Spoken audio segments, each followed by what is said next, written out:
السلام علیکم ورحمۃ اللہ وبرکاتہ۔ اعوذ باللہ من الشیطان الرجیم، بسم اللہ الرحمن الرحیم۔ سیرت طیبہ، شہنشاہ دو عالم صلی اللہ علیہ وآلہ وسلم۔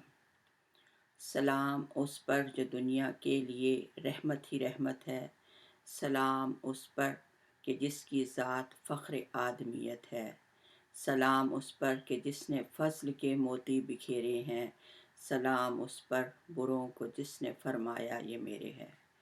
آج ہم اپنے پیارے آقا و مہربان نبی مکرم صلی اللہ علیہ وسلم، محبوب رب المشرقین والمغربین کے ساتھ سیرت کا سفر شروع کرنے جا رہے ہیں۔ یہ سفر کیوں کیا جا رہا ہے؟ کیونکہ یہ ہم سب کی اشد ضرورت ہے۔ ہم جب کلمہ طیبہ پڑھتے ہیں، لا الہ الا اللہ محمد الرسول اللہ، تو اس کو مکمل کرنے کے لیے ہمارا نبی پر ایمان ہونا بہت ضروری ہے۔ نبی کی محبت اللہ سبحانہ و تعالیٰ کی محبت کا ذریعہ ہے۔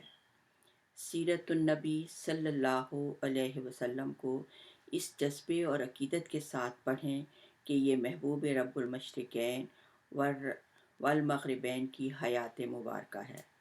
ہر مومن کا فرض ہے کہ جب رحمت عالم کا ذکر کرے یا اس کے سامنے ذکر کیا جائے تو اپنے دل میں ان کی عظمت، ان کی جلال اور ان کا ہیبت جو ہے کا ایسا تاثر پیدا کرے جیسے وہ آپ کے روبرو ہوں۔ اور آج میں اکثر لوگوں کا یہ عقیدہ ہے کہ حضرت صلی اللہ علیہ وسلم کے جو والدین تھے وہ مسلمان نہیں تھے، تو آج ان کی حیات طیبہ کے بارے میں جو ہے وہ بتاؤں گی کہ سورۃ حج کی آخری آیات میں اللہ رب العزت نے ارشاد فرمایا، جاہدوا فی اللہ وما جعل علیکم فی الدین من حرج، کہ میں نے دین میں تمہارے لیے کوئی تنگی نہیں رکھی، ملت ابیکم، تمہارے لیے وہی دین پسند کیا گیا جو حضرت ابراہیم کے لیے پسند کیا گیا تھا، ہوا سمکم المسلمین فی قبل و فی ھذا، اور اس وقت اللہ تعالیٰ نے دین کا جو مسلمان کا نام دیا، اور اب بھی جو اے محمد تجھے کتاب دی گئی اس میں بھی جو نام جو ہے وہ مسلمان دیا گیا۔ اور اسی لیے ہم مسلمانوں کو معلوم ہونا چاہیے کہ ہمارے نبی کا خاندان کیسا تھا۔ نبی مکرم کا خاندان نسب و شرافت تمام دنیا کے خاندانوں سے اشرف و اعلیٰ ہے۔ بدترین دشمن کفار مکہ ابو سفیان جب کفر کی حالت میں تھا تو ہرقل بادشاہ ہرقل کے روم کے دربار میں اس حقیقت کا اقرار کیا تھا کہ نبی اکرم صلی اللہ علیہ وسلم عالی خاندان ہے۔ مسلم شریف کی روایت ہے کہ اللہ تعالیٰ نے حضرت اسماعیل کی اولاد میں سے کنانا کو برگزیدہ کیا اور کنانا میں قریش کو چنا، اور قریش میں سے بنی ہاشم کو منتخب فرمایا اور بنی ہاشم میں سے مجھ کو چن لیا۔ حضور صلی اللہ علیہ وسلم کے دادا عبد المطلب بڑے نیک نفس اور عابد اور زاہد تھے، غار حرا میں اعتکاف کیا کرتے اور اللہ کے دھیان میں گوشہ نشین رہتے۔ رسول اللہ صلی اللہ علیہ وسلم کا نور نبوت حضرت عبدال کی پیشانی پر چمکتا تھا اور ان کے بدن سے مشک کی خوشبو آتی تھی۔ اہل عرب خصوصاً قریش آپ کو بڑی عقیدت کی نگاہ سے دیکھتے تھے۔ یہ لڑکیوں کو زندہ درگور کرنے سے لوگوں کو بڑی سختی سے منع کرتے تھے، چور کے ہاتھ کاٹ ڈالتے تھے، شراب اور زنا کو حرام جانتے تھے اور عقیدے کے لحاظ سے موحد تھے، یعنی مسلمان تھے۔ زمزم کا کنواں بالکل پٹ گیا تھا، آپ ہی نے اس کو نئے سرے سے کھدوا کر درست کیا اور لوگوں کو آب زمزم سے سیراب کیا۔ آپ کعبہ کے متولی اور سجادہ نشین ہوئے۔ اصحاب فیل کا واقعہ آپ ہی کے وقت میں پیش آیا۔ حضور اکرم صلی اللہ علیہ وسلم کی پیدائش سے 25 دن پہلے یمن کا بادشاہ ابرہہ ہاتھیوں کی فوج لے کر خانہ کعبہ کو ڈھانے کے لیے حملہ آور ہوا، مکہ میں داخل ہوا۔ ابرہہ نے یمن میں اپنے دارالسلطنت صنعا میں ایک گرجا گھر بنایا اور کوشش کرنے لگا کہ عرب کے لوگ بجائے کعبہ کے یمن میں آ کر گرجا گھر کا حج کیا کریں۔ جب مکہ والوں کو معلوم ہوا تو کنانا کا ایک شخص غیظ و غضب میں آ کر یمن گیا اور وہاں جا کر اس نے گرجا گھر کو نجاست سے لت پت کر دیا۔ جب ابرہہ نے یہ واقعہ سنا تو طیش میں آ کر آپے سے باہر ہو گیا اور کعبہ کو اٹھانے کے لیے فوج لے کر مکہ روانہ ہو گیا۔ اس کے سپاہیوں نے مکہ کے تمام لوگوں کے اونٹ اور بکریاں جو تھے وہ اپنے ساتھ ہانک کر لے گئے۔ اس میں حضرت عبدالمطلب کے بھی 400 اونٹ تھے۔ چنانچہ اس معاملے میں گفتگو کرنے کے لیے آپ اس کے لشکر میں ابرہہ کے لشکر میں گئے۔ جب ابرہہ کو معلوم ہوا کہ قریش کا سردار اس سے ملنے کے لیے آیا ہے تو اس نے ان کو اپنے خیمے میں بلایا۔ جب حضرت عبدالمطلب کو دیکھا، بلند قامت، روبدار، نہایت حسین و جمیل آدمی، جن کی پیشانی پر جاہ و جلال، نبوت کا جاہ و جلال جو تھا چمک رہا تھا، تو یہ صورت دیکھ کے ہی ابرہہ ایک دم مرعوب ہو گیا اور بے اختیار اپنی سیٹ سے اٹھا اور عزت و احترام کے ساتھ اور اپنے برابر بٹھا کر دریافت کیا، کہیے سردار قریش، آپ کس لیے تشریف لائے؟ آپ کی تشریف آوری کا کیا مقصد ہے؟ عبدالمطلب نے جواب دیا کہ ہمارے اونٹ اور بکریاں آپ کے سپاہی ہانک کر لے آئے ہیں اور آپ ان سب مویشیوں کو ہمارے سپرد کر دیجئے۔ یہ سن کر ابرہہ نے کہا، اے سردار قریش، میں تو سمجھتا تھا آپ بہت عالی شان اور حوصلہ مند انسان ہیں، مگر آپ نے اپنا وقار اونٹوں کا اور بکریوں کا سوال کر کے اپنا وقار میری نظروں میں اپنا عزت جو ہے وہ گنوا دی ہے۔ اونٹ اور بکریوں کی حقیقت کیا ہے؟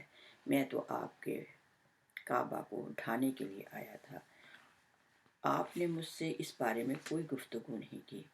عبدالمطلب نے کہا، مجھے تو اپنے اونٹوں سے مطلب ہے، کعبہ اللہ کا گھر ہے، وہ خود اپنے گھر کو بچا لے گا، مجھے کعبہ کی ذرا فکر نہیں۔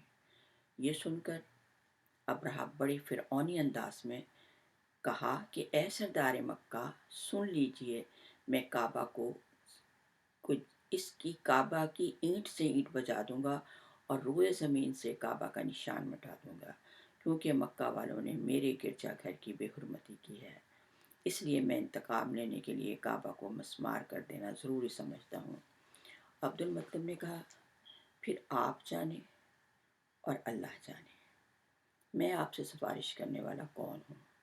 اس گفتگو کے بعد ابرہہ نے تمام جانور واپس کر دیے اور آپ اپنے تمام جانور لے کر واپس مکہ آئے اور اہل مکہ سے کہا کہ تم سب لوگ پہاڑوں پر دروں میں جا کر جو ہے پناہ لے لو اور خود چھپ جاؤ، اور خود اپنے چند خاندان کے آدمیوں کے ساتھ مکہ میں تشریف لائے اور خلاف کعبہ کو پکڑ کر اللہ سے انتہائی گریہ زاری میں دعا کی کہ اے اللہ، یہ تیرا گھر ہے، تو اپنے گھر کی حفاظت خود فرما اور ان عیسائیوں کے مقابلے میں تو اپنے فرما بردار اور اطاعت گزار بندوں کی مدد فرما، اور خود جا کر جو تھے پہاڑ کی چوٹی پر چلے گئے اور اللہ کی قدرت کا جلوہ دیکھنے لگے۔ ابرہہ جب صبح کو کعبہ ڈھانے کے لیے لشکر جرار اور ہاتھیوں کی قطار کے ساتھ آگے بڑھا تو اس کا ہاتھی محمود ایک دم بیٹھ گیا، بار بار للکارا مگر ہاتھی نہیں اٹھا۔ اسی حال میں قہر الہی ابابیل کی شکل میں نمودار ہوا اور ابابیلوں کی سنگ باری خداوند قہار کی قہر و غضب کی ایسی مار تھی، وَجَعَلْنَهُمْ كَعَصْفٍ مَّأْكُولٍ، تو ان کو ایسا کر دیا جیسے کھایا ہوا چورا، کھایا ہوا بھس، یعنی جیسے کھانے کے بعد تمام لشکر ہاتھیوں سمیت جو تھا وہ برباد ہو گیا۔ حضرت عبدالمطلب کے 12 بیٹے تھے۔ حضرت عبداللہ حضور صلی اللہ علیہ وسلم کے والد ماجد، حضرت عبدالمطلب کے تمام بیٹوں سے زیادہ لاڈلے اور پیارے تھے۔ ان کی پیشانی پر بھی نور محمدی پوری شان و شوکت کے ساتھ جلوہ گر تھا۔ قبیلہ قریش کی تمام عورتیں ان کے حسن جمال پر فریفتہ اور ان سے شادی کرنے کی خواہشگر تھیں۔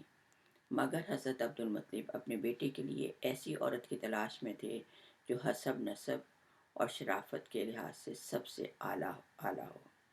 عجیب اتفاق ہے کہ ایک دن حضرت عبداللہ یعنی آپ کے والد ماجد شکار کے لیے جنگل میں تشریف لے گئے۔ ملک شام کے یہودی چند علامتوں سے پہچان گئے کہ والد ماجد حضرت محمد صلی اللہ علیہ وسلم کے والد ماجد ہیں۔ انہوں نے کئی بار آپ کو مارنے کی کوشش کی مگر ہر بار اللہ نے بچایا۔ اس بار بھی یہودیوں کی جماعت مسلح ہو کر اس جنگل میں آ گئی، مگر اس مرتبہ اللہ تعالیٰ نے اپنے فضل و کرم سے آپ کو بچا لیا۔ عالم غیب سے ایسے سوار آئے جو اس سے پہلے کسی نے نہ دیکھے تھے۔ ان سواروں نے آ کر یہودیوں کو مار بھگایا اور حضرت عبداللہ کو خیر و عافیت سے آپ کے گھر پہنچا دیا۔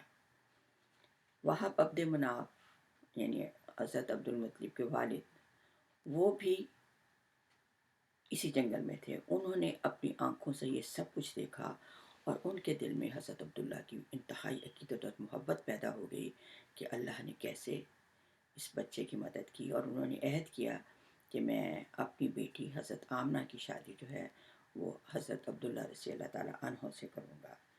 عبد المطلب کو اپنی نور نظر حضرت عبداللہ کے لیے جیسی بیٹی چاہیے تھی، اللہ تعالیٰ نے ان کو ویسی ہی بیٹی عطا کی۔ 24 سال کی عمر میں حضرت عبداللہ کا حضرت آمنہ سے نکاح ہو گیا اور نور محمدی حضرت عبداللہ سے منتقل ہو کر حضرت بی بی آمنہ کے شک میں اطہر میں جلوہ گر ہو گیا۔ حمل شریف کو 2 مہینے ہوئے تھے کہ حضرت عبد المطلب نے حضرت عبداللہ کو تجارت کے لیے ملک شام روانہ کیا۔ واپسی پر 1 ماہ مدینہ میں اپنے نہال کے گھر رہ کر بیمار ہو کر اس دار فانی سے وفات پا گئے۔ حارث نے وفات کی خبر خود حضرت آمنہ کو سنائی تو حضرت آمنہ نے اپنے شوہر کا ایسا درد بیان کیا جس کو سن کر آج بھی دل درد سے بھر جاتا ہے۔ روایت ہے حضرت عبداللہ کی وفات پر خبر سن کر فرشتوں نے غمگین ہو کر حضرت سے کہا تھا، الہی تیرا نبی یتیم ہو گیا، تو حق تعالیٰ نے فرمایا تھا کیا ہوا، میں اس کا حامی و حافظ ہوں۔ انشاءاللہ نور نبوت کا نزول کیسے ہوا سلسلہ جاری ہے۔ زندگی سانس چلتی رہی تو انشاءاللہ اسی کو جو ہے وہ جاری رکھیں گے۔